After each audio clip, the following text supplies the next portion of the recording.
welcome to this deep dive, into a pretty remarkable family's history, the Isaacs family from Grassy Park, South Africa. Yeah. And we're going to be, kind of exploring their story through this collection of eulogies and anecdotes and a family timeline. Right. And we're going to uncover the legacy they built and the impact they had on their community. Mm-hmm. And it all begins with John Isaacs, who sadly passed away just recently. Mm-hmm. His life was a testament to the values that his parents, Isaac and Betty, instilled in him. Yes. And so we'll be kind of taking a journey through their lives as well to understand the roots of this incredible family tree. It's pretty fascinating how John's passing has brought this family's story to light. Yeah. And what stands out is how deeply their lives are intertwined with the house. Yep. The house that Isaac built with his own 2 hands over 10 years. Wow. Just imagine the dedication that it took to build a home like that back then. 10 years is a long time. It makes you wonder what motivated him to take on such a massive project. Well, it wasn't just a building project. Yeah. It was an act of love for his family, for his wife, Betty, and their growing family. Okay. And speaking of family, John's childhood memories actually provide some insight into the process. He talked about helping his father as a child tying ropes to blocks that Isaac would hoist onto the scaffolding. Wow. That's a powerful image. Yeah. A young boy working alongside his father, playing a part in building their family home. Mm-hmm. It speaks to a level of connection and shared purpose that's pretty rare to see these days. Absolutely. Yeah. And that connection extended to the community as well. Okay. Betty John's mother was known for her warmth and her generosity. Mm-hmm. There's a story about her sending John to borrow sugar from their neighbor, Mrs. Johnson. But she insisted he return it with a thank you. Yeah. Some might consider that overly formal, Yeah. but it speaks volumes about the importance she placed on respect and gratitude.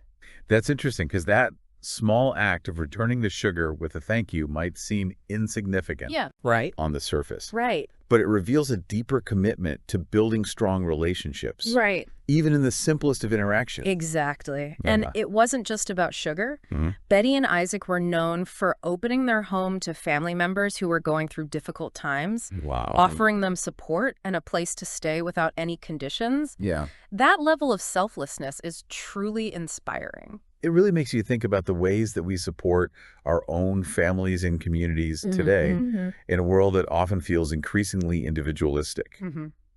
Their story is a powerful reminder of the importance of connection and compassion.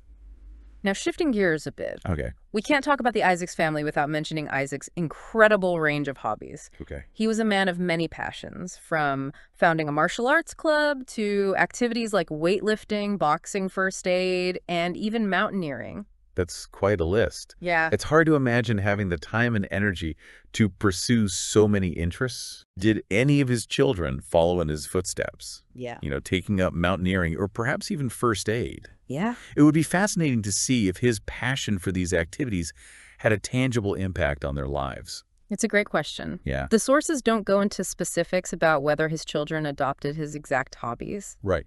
But what we do know is that they were known as the fearless kids on the block. Wow. They were the ones climbing trees, exploring the neighborhood, always up for an adventure. Oh. So perhaps his diverse interests created an environment where trying new things and pushing boundaries was encouraged. It makes you wonder if those early experiences of exploration and risk-taking shaped their paths later in life. And speaking of paths, John's life was certainly a testament to well-rounded living. Okay. He followed in his father's footsteps by becoming a builder and craftsman, Okay. but also served as a minister for 40 years. 40 years is an incredible length of time to dedicate to serving a community. Yeah. What kind of impact did his ministry have, and did it tie into his family's values in any way? Well, from the information we have, it seems that his ministry was deeply rooted in the same values of generosity and compassion that his parents embodied. Okay. It wasn't just about preaching. It was about actively supporting and uplifting his community. Mm-hmm. And beyond his ministry, John's life was filled with other passions as well. Okay. He was a marathon runner, a songwriter, a short story writer, and even earned a black belt in judo. Wow. That's an impressive range of talents. Yeah. You mentioned that he followed in his father's footsteps as a builder, but it sounds like he carved his own path as well, pursuing his own unique set of passions. Absolutely. Yeah. And those passions seem to have been deeply intertwined with the values instilled by his parents. Right. Hard work, dedication, and a willingness to embrace new challenges. Mm-hmm. John's life wasn't just a collection of accomplishments. It was a reflection of the foundation laid by his parents. Right. A testament to the power of family legacy. And it all started in that house that Isaac built. Yeah. The house that became a symbol of their love, their resilience, and their commitment to family and community. Right. It's incredible how a single structure can hold so much meaning and become a touchstone for generations to come. It really makes you think about the spaces we inhabit and the stories they hold. Mm-hmm. What will future generations say about the spaces we create and the values we embody within them? Yeah. It's a thought-provoking question, isn't it? It really is. Yeah. It really does make you think. Yeah. And speaking of thinking about the past, the Isaac's family timeline provides a fascinating glimpse into their history. Right. Kind of adding layers to the story we've uncovered so far. You're absolutely right. Yeah. We've talked about the house Isaac built and the values he and Betty instilled in their children. Mm-hmm. But where did those values come from? Right. Well, the timeline sheds some light on that. Okay. It all starts in the early 1900s with Betty's parents, Esau and Janetta Moraes. Okay. They lived on a farm called Rosenau in the Eastern Cape. So Betty's roots were firmly planted in the countryside. Yeah. I imagine growing up on a farm fostered a strong work ethic and a sense of resourcefulness. It's a reasonable assumption. Yeah. Farm life often demands a certain level of self-sufficiency and resilience. Right. Now, sometime later, probably in the 1920s or 30s, Okay. Esau sold Rosendahl and purchased land in Grassy Park. Okay. A significant transition from rural life to a more suburban setting. And this is where fate steps in, right? Because around the same time, Betty met Isaac, who was a choir master at the New Apostolic Church. Yes.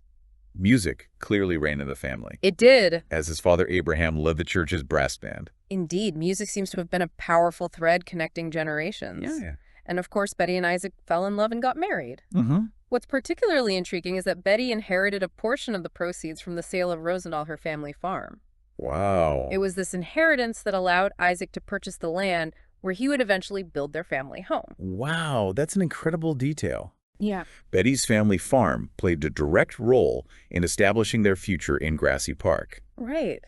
It really highlights how seemingly unconnected events can converge to shape a family's destiny. It's a beautiful illustration of how history unfolds. Yeah. Now, fast forward to around 1935. Okay. Isaac, armed with Betty's inheritance, bought land in Grassy Park, choosing a spot on 4th Avenue right near what was then called Busy Corner, a landmark intersection that still exists today.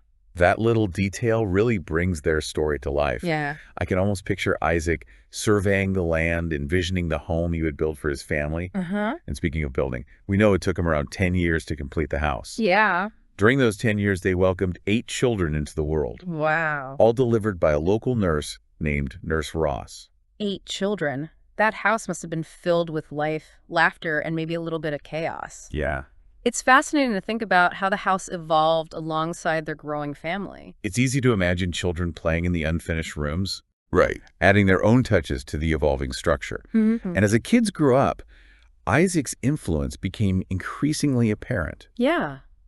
We've discussed his passion for martial arts, weightlifting, and even mountaineering. But did these interests translate into specific life choices for his children? Well, the sources don't specify if his children embraced those exact hobbies. Right. But the timeline notes that they were known as the fearless kids on the block. Oh. They were adventurous, always exploring, pushing boundaries.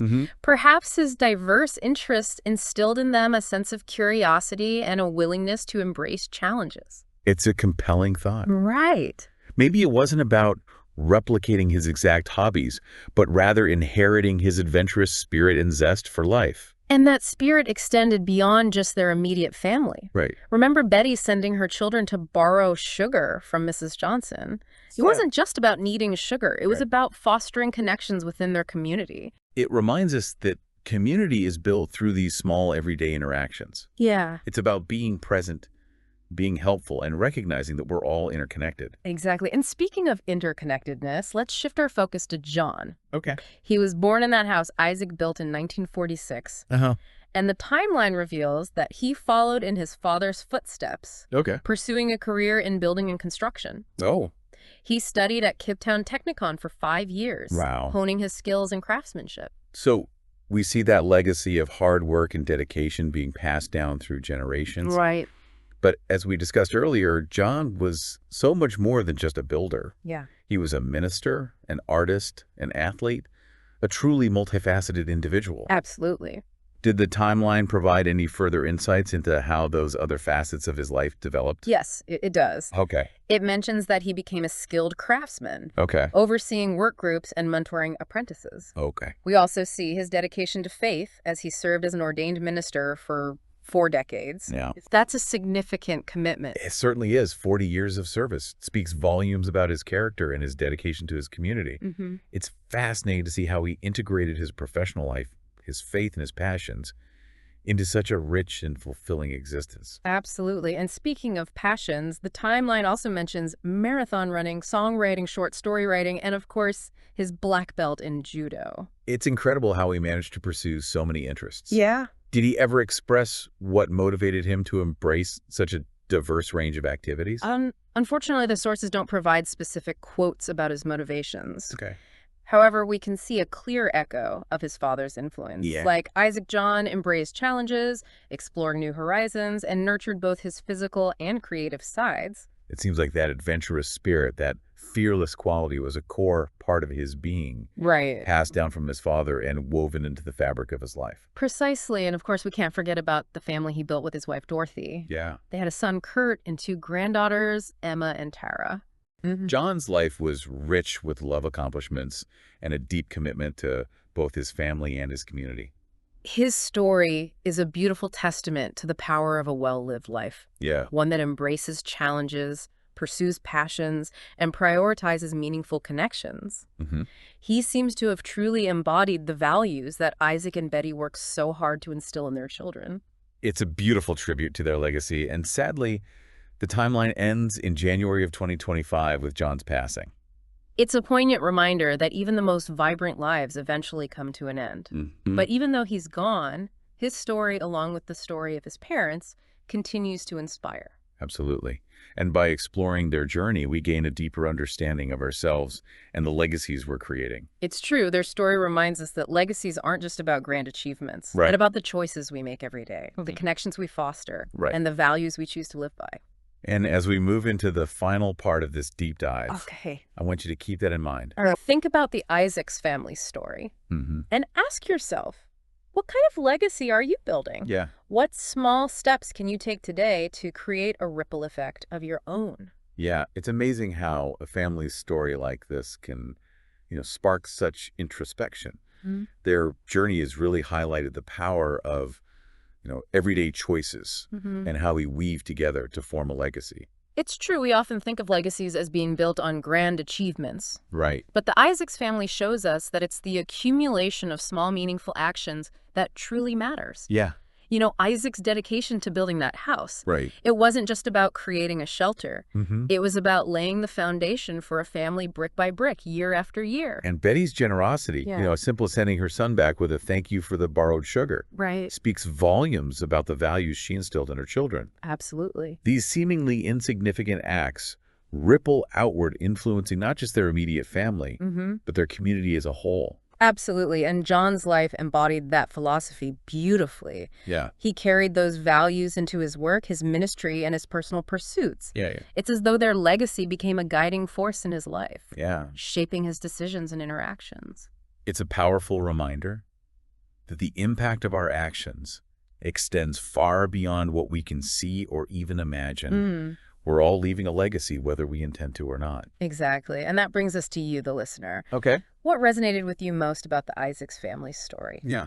Was it Isaac's unwavering determination, Betty's quiet generosity, Right. or perhaps John's multifaceted life so clearly shaped by the values he inherited? It's a question worth pondering. Yeah, And beyond, simply appreciating their story, right. what can we learn from their example? Mm-hmm. What small acts of generosity or community building can we incorporate into our own lives inspired by the Isaacs family? Perhaps it's reaching out to a neighbor, Yeah. volunteering our time, Right. or simply offering a sincere thank you to those who have shown us kindness.